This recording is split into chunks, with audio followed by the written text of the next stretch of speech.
What's good with YouTube? Y'all know Big Flacos with a convict's perspective, and I'm smashing, dashing, sliding on through with a little bit of energy. Please hit the like, subscribe, comment, do all those things to help support this channel. Hit that bell notification for future fire content.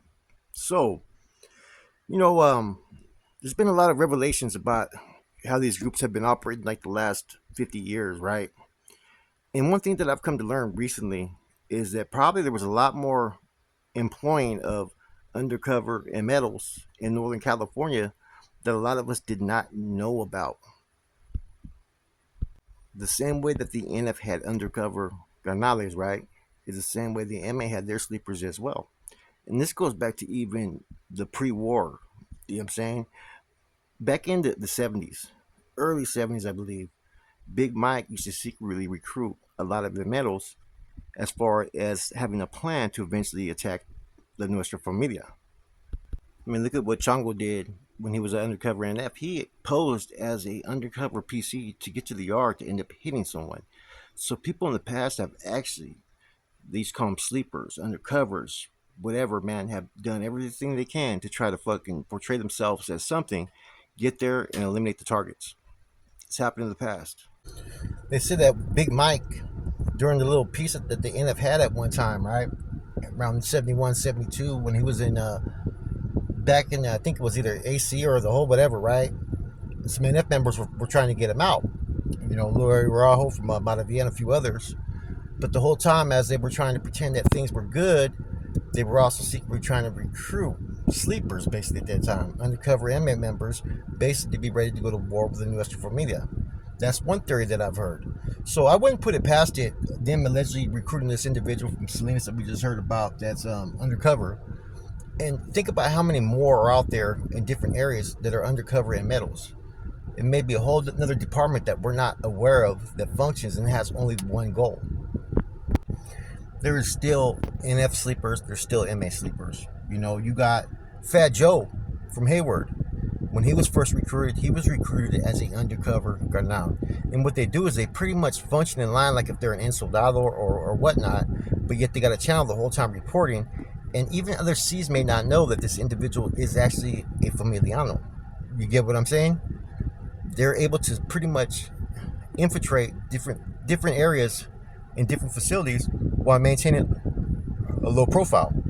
You know, it's been a tactic that the NF has used for a long time. That's why in the 80s and 90s, there was always rumors about sleepers hitting the yards that were sleeper MAs and sleeper NFs.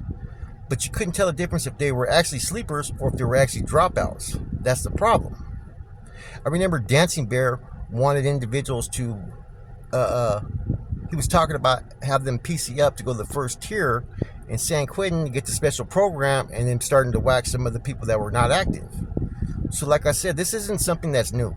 You know, there's probably members from both sides that a lot of people are not aware of that were actually made members, and how and the capacity and how they function may be a little bit different as compared to a member that's actually out there, but they have a whole purpose, you know. And whatever these organizations' purpose for having these sleepers, it's usually to try to infiltrate, try to scout, try to get information.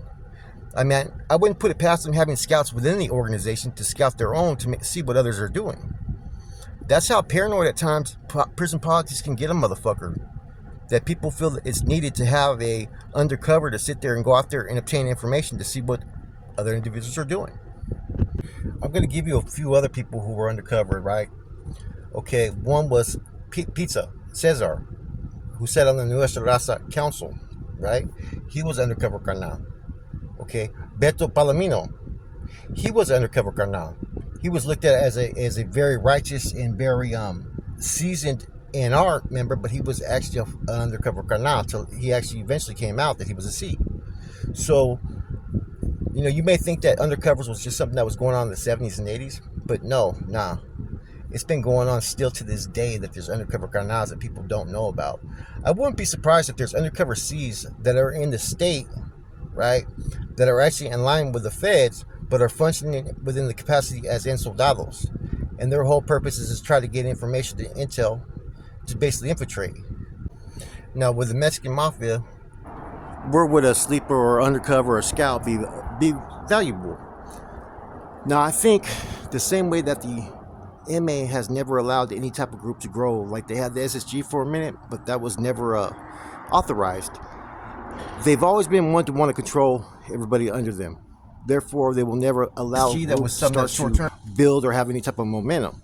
So, employing certain people as undercovers or sleepers, you can start to maybe gather information about potential carnales that you think that are politicking or, trying to do things that are contrary to what the MA represents.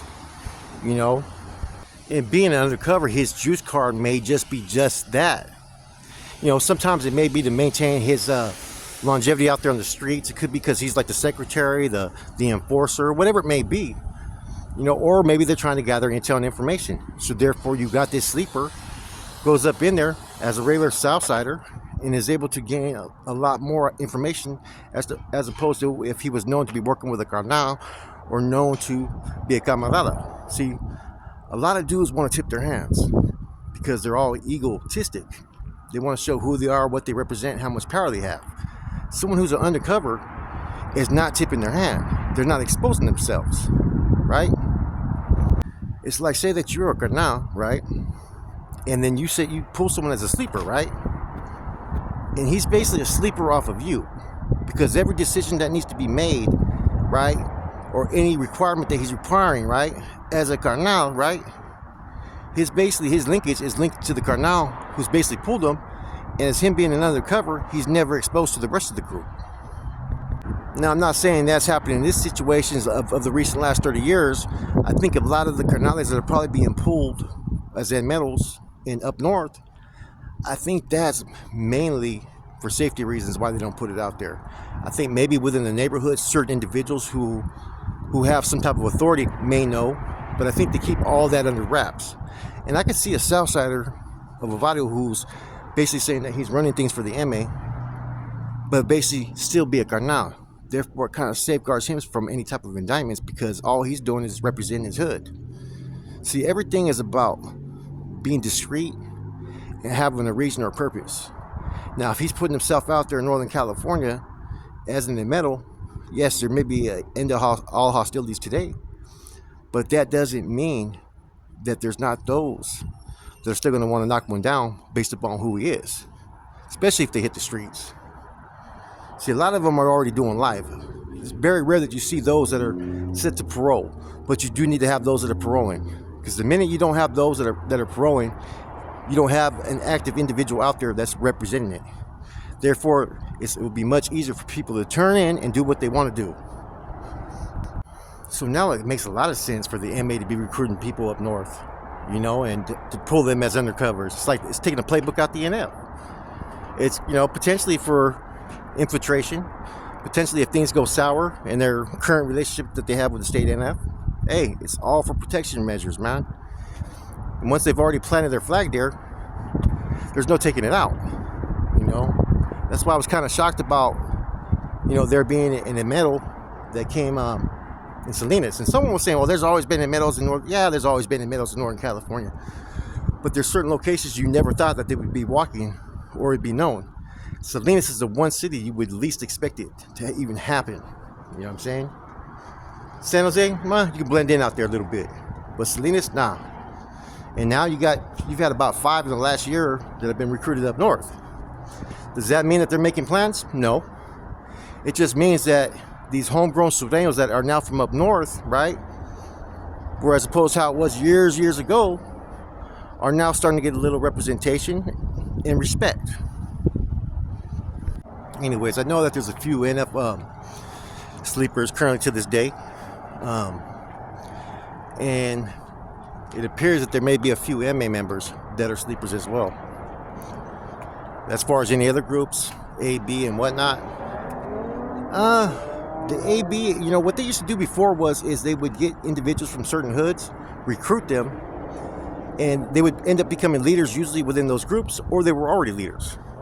Like, you want to get a group like the P9 or one of these, white factions, the Fresniks. How do you get them to work under you where you have no issues? You secretly recruit their leader into the brand.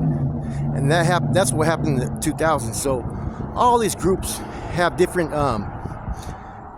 ideologies, but they all have the agendas, right, to have certain members not be known for purposes so they can infiltrate certain areas or certain groups for a purpose. Now, I wouldn't be surprised that those that may have fell out of good graces or have influence in some of these SNY groups, don't be surprised if eventually in the future one of them may be an undercover with a whole different purpose and nobody even expects it.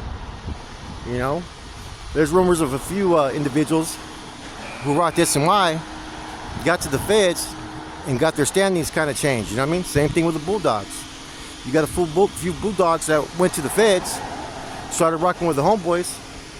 They come out, they're still Bulldogs, but they're undercover associates of the NF. So all this stuff, man, it's a playbook. You know, there's a strategy behind all of it, man. And it just isn't being done just for no reason. There's always going to be a purpose, man. That said, think about what I'm saying. I'm gone.